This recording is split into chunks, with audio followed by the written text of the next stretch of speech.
ധാരാളം യത്നങ്ങളും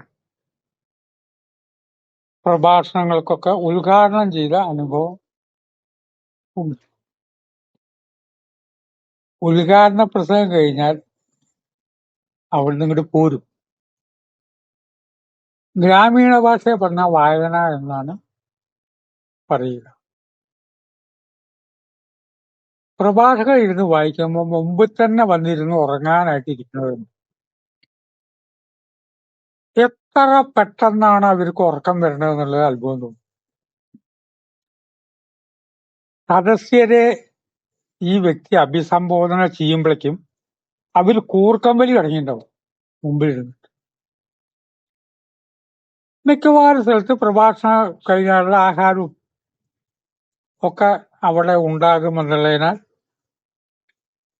ആഹാര സമയമാകുമ്പോഴേക്കും ആളുകൾ ധാരാളം കൂടും. അങ്ങനെ പ്രഭാഷകനല്ലാത്ത സമയത്ത് എത്രയും പെട്ടെന്ന് സ്ഥലം വിടാൻ ഒരു കാരണം കൂടിയുണ്ട്. വായന എന്ന് പറയും. വായിക്കുന്ന ആള് ഉറങ്ങിക്കൊണ്ടാണ് വായിക്കുക. കേൾക്കുന്നവര് ശരിക്ക് പകുതി നിദ്രയിൽ എന്തോ ശബ്ദം ഉണ്ടാക്കും. സംസ്കൃതത്തിൽ ഉള്ള ശ്ലോകമായിരിക്കും വായിക്കുണ്ടാവുക. ആകെ ഉറങ്ങിയ അന്തരീക്ഷമാണ് പതിവ്. ഇത്രയും പറയാൻ കാരണം എല്ലാ സ്ഥലത്തും ഇങ്ങനെയാണെന്ന് ഞാൻ പറഞ്ഞിട്ടില്ല. വേറൊരു വശം പറയാനാണ്. എത്രയോ കൊല്ലം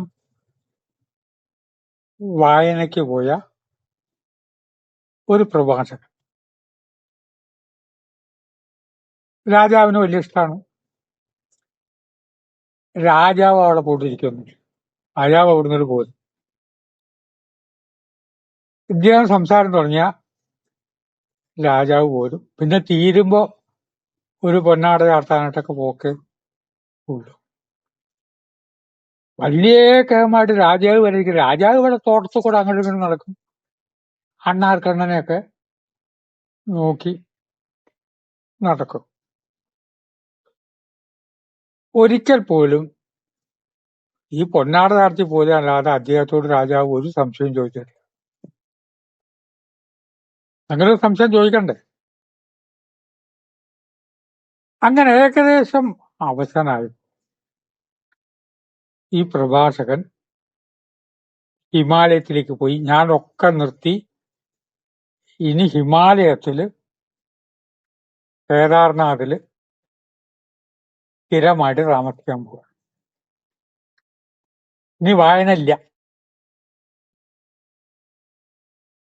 കേദാർനാഥിലേക്ക് മെഡിറ്റേഷന് പോയി. രാജാവ് എന്ത് ചെയ്തു അറിയോ? ഇവിടുന്ന് പുറപ്പെട്ടു. കേദാർനാഥ് പോയി. അദ്ദേഹത്തെ കണ്ടു. പൊതുവെ മെഡിറ്റേഷൻ മൂഡിലാണ്. രാജാവ് പറഞ്ഞു, അങ്ങ് പറയൂ, എത്ര നേരം വേണമെങ്കിലും ഞാൻ കേട്ടുകൊണ്ടിരിക്കാം.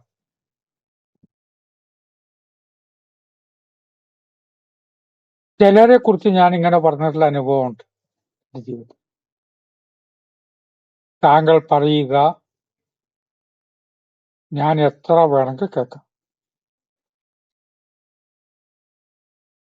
അപ്പൊ ഇയാൾ പറഞ്ഞു, പണ്ട് ഞാൻ സംസാരിക്കുമ്പോൾ ഒരു ദിവസം ഒരു വരിയും കേൾക്കാതെ അവിടുന്ന് പോകാറുണ്ടല്ലോ.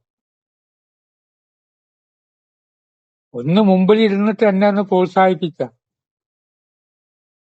രാജാവ് കേട്ടുകൊണ്ടിരിക്കണമെന്ന് പറഞ്ഞിട്ട് പ്രോത്സാഹിപ്പിച്ചാൽ ആ വായിക്കുന്ന ആൾക്കൊരു ഗുണമല്ലേ?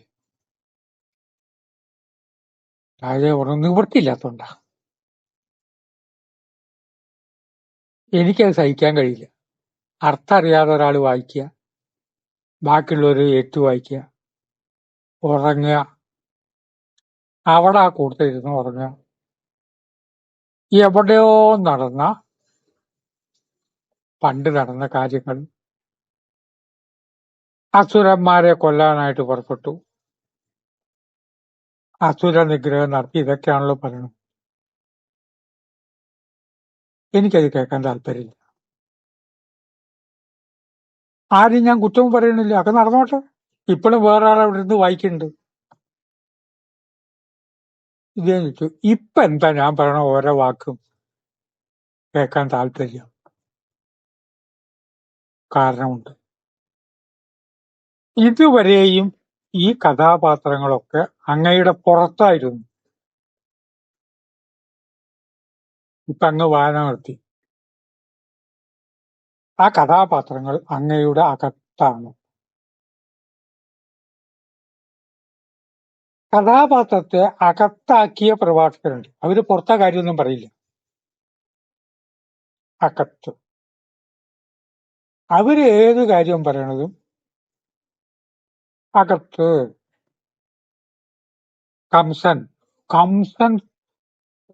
കൃഷ്ണനെ വധിക്കാനായിട്ട് ചെയ്ത കാര്യങ്ങൾ ഇങ്ങനെ വിവരിക്കല് അവര് കഥാപാത്രം അകത്തായി. ആരാ കംസൻ? ഞാൻ തന്നെ. പുരാണ കഥകൾ എന്ന് പറഞ്ഞാൽ നമ്മുടെ അനാറ്റമിയാണ്, പുറത്തല്ല. കൃഷ്ണൻ ആരാ? ഞാൻ തന്നെ. അതിലുള്ളവരൊക്കെ ആരാ? ഞാൻ തന്നെ.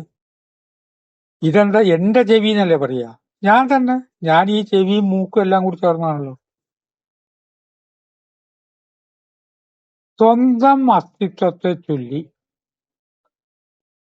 സംശയാലുവായ വ്യക്തി.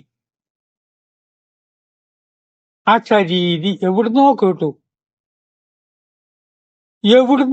അത് തലേ കയറി. എന്നിട്ട് ഒരു ജന്മം മുഴുവൻ സംശയിക്കുക. ഇങ്ങനെ സംശയരോഗികൾ നമ്മുടെ ചുറ്റുമുണ്ട്. ഒരു കാരണവുമില്ല. എനിക്ക് അയാളെ കൊല്ലണം. എന്തിനാ? ഇല്ലെങ്കിൽ അയാൾ എന്നെ കൊല്ലും. അയാൾക്ക് ഈ വ്യക്തി അറിയേയില്ല. അപ്പൊ കഥാപാത്രം അകത്തായപ്പോ എന്തായി? കംസന് വേറെ രൂപം കിട്ടി. ശ്രീകൃഷ്ണൻ കംസനെ കൊന്നിട്ടൊന്നുമില്ല. ഈ പേടിച്ച് ഇല്ലാത്ത കാര്യത്തെ പറ്റി അകത്ത് എന്തൊക്കെയോ ഒട്ടിക്കളിച്ച് ഒരു ജന്മം മുഴുവൻ പാഴാക്കി. അശരീരി കേട്ടു, 8ാമത്തെ കുട്ടി എന്ന് പറഞ്ഞു. അവസാനം ഈ കൃഷ്ണനെ കൊല്ലുക, എന്നെ കൊല്ലുക വേണ്ടി. ഇത്രയും കാലം കഴിഞ്ഞു. കൃഷ്ണൻ അടുത്തേക്ക് വന്നു. മഹാന്മാര് പറഞ്ഞ ചില കാര്യങ്ങളുണ്ട്. ഇന്ത്യയിൽ ഉണ്ടായൊരു സംഭവം, ആളുടെ പേര് ഞാൻ പറയുന്നില്ല. ഒരു സുഹൃത്ത് ഒരു ദിവസം വന്നിട്ട് വെച്ചു വെടിയേറ്റപ്പാട് പറഞ്ഞൊരു വരി, എന്താ ഏട്ടാ ഈ ചെയ്യണത്? എന്താ ഏട്ടാ ഈ ചെയ്യണത്? ഇതുപോലെ നമ്മളിലെ കൃഷ്ണൻ പറയണു. കൃഷ്ണൻ എന്നിട്ട് ഇതേ വരിയ പറഞ്ഞു, എന്താ അമ്മാമെന്ന് ചോദിച്ചിട്ടുള്ളൂ. കൈ കയറി പിടിക്കുകയും ചെയ്തു. ആ പിടുത്തം ഷോക്കായി. കഥകൾ ഇങ്ങനെ വിസ്തരിക്കും. കൊന്നു, കഴുത്ത് ഞെരുക്കി, പിടിച്ചു, കൊന്നു, ഇടിച്ചു, കത്തെടുത്ത് കുത്തു. എല്ലാ കഥാപാത്രവും നമ്മുടെ ശരീരത്തിനകത്തുണ്ട്. രാജാവ് പറഞ്ഞു, ഇപ്പൊ കഥാപാത്രങ്ങൾ തങ്ങളുടെ മനസ്സിനകത്താണ്, പുറത്തല്ല. ശരീര രാമായണം എന്നൊരു രാമായണം തന്നെ. ആ രാമായണത്തിന്റെ പേര് ശരീര രാമായണം എന്നാണ്. എനിക്ക് ആ ഗ്രന്ഥം വളരെ ഇഷ്ടമാണ്. അകത്ത് നടക്കുന്ന കാര്യങ്ങളെ കഥാരൂപത്തിൽ പറഞ്ഞു. അങ്ങനെ ആവാം.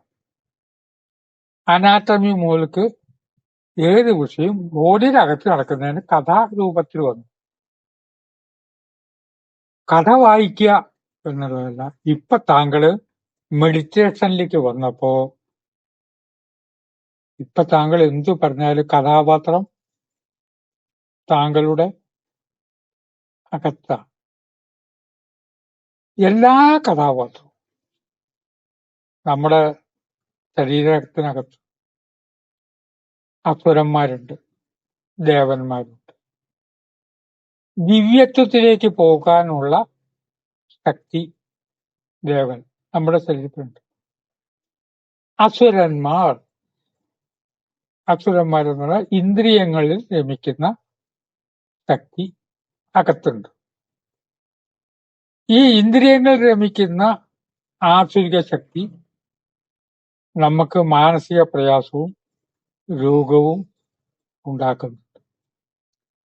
അതിനെതിരായിട്ട് ഇപ്പുറത്തെ ശക്തി ഉദ്ദീപിക്കണം. ഇതല്ലേ എല്ലാ കഥയുടെ ആരംഭം. അതുകൊണ്ട് കഥാപാത്രങ്ങളെ താങ്കൾ ഇപ്പൊ അകത്തേക്ക് ആക്കിയിരിക്കുന്നു. അതുകൊണ്ട് താങ്കളുടെ ഓരോ വരിയും ഞാൻ ഇഷ്ടപ്പെടും. വ്യക്തിപരമായും കഥാപാത്രങ്ങളെ ബ്രെയിനിന്റെ അകത്തേക്കാക്കി മാറ്റിയവര് പറയുന്നത് കേൾക്കുമ്പോൾ എനിക്കും ഇഷ്ടമാണ്. ഞാൻ അവരെ തേടി ചെല്ലും. ചിന്തയ്ക്ക് വിട്ട് വാക്കുകളുടെ സമ്മതിക്കണം.